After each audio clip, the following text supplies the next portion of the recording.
บายดียินดีต้อนรับเข้าสู่เซิงพ่อบ้านหาซิมได้แนว เอาแนะนำเลย มื้อนี้เขาจะมากินเมนูเก่าตอนติ๊กทิกแล้วเด้อทุกคนนี่ หนูยัง โอ้ยเมนูมักเผ็ดกินกับข้าวเจ้าเนาะมีมักโง่ดิเด้ออีกหนึ่งมาแกมกันเนาะแกะเกลือกับใส่ โอ้ยเผ็ดเด้อฮะ มีบ้วงนะ กินดูกินให้เบิ่งดูเอาเผ็ดให้เบิ่งดู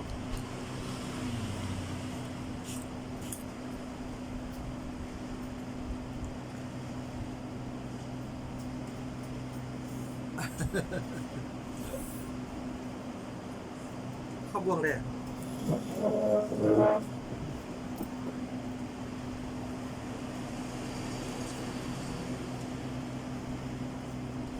หอม ผักอบกรอบ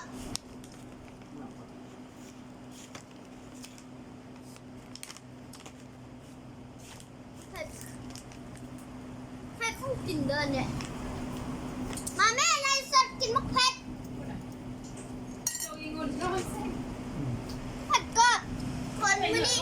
มีมูไหมอีกแล้วนะทุกคนมีมูไหมอีกแล้วทุกคนอย่าไปแม่อย่าไป คน ข้าวอะไรนั่งนะ เฮ้ยฮะ แนะนำดู สบายดี มือนี้เขาจะมากินมักเผ็ดกรอบเนาะกินกับข้าวเจ้า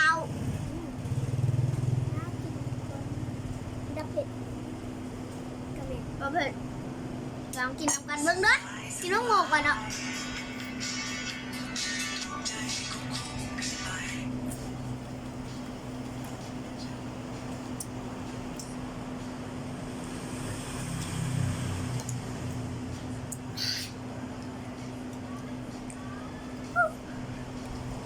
เอากันอันนี้แมงผักอบกรอบเนาะ แชร์ดิเด้อก ดไลค์กดแชร์ได้เด้อทุกคนมันจะมากินได้อีกแล้วเด้อคลิปนี้ก็เลยว่าผู้เพจตอนจริงๆไหมคะคลิปนี้ข้อกินน้ำกว่าเด้อเนาะเลยบุกเข้ากินน้ำเราเด้อมาเลยเนาะได้แล้วเนาะอย่าเลยละ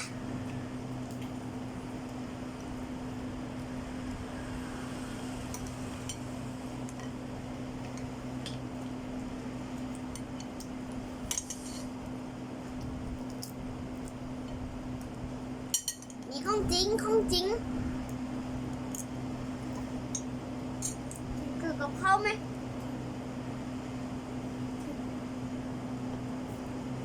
คนไม่มีคนมาซื้อไอ้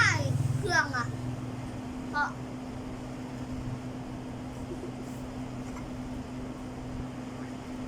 ผู้ใหญ่ให้เราบอกวันนี้มาค้าในสดอันนั้นนะในสดครีมกันแรกกับยาคู่กับยาห้องเซปล่อยข้าวน่ะ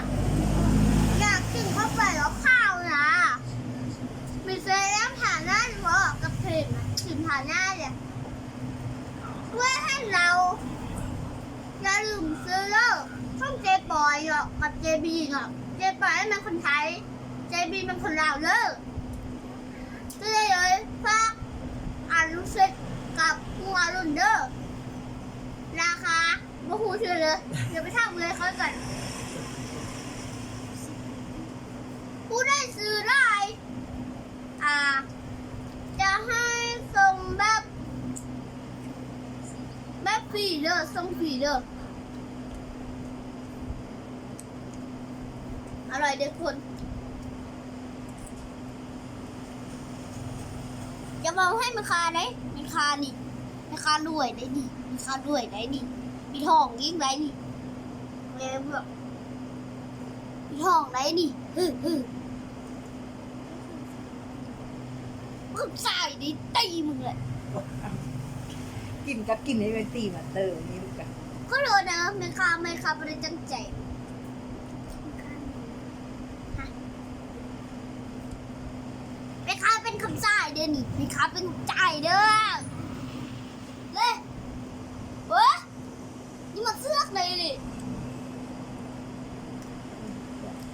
เบาเบา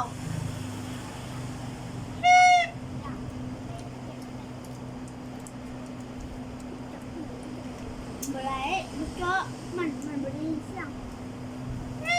เก่งแม่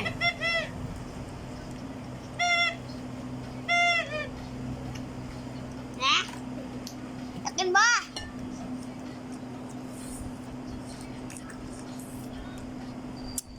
อร่อย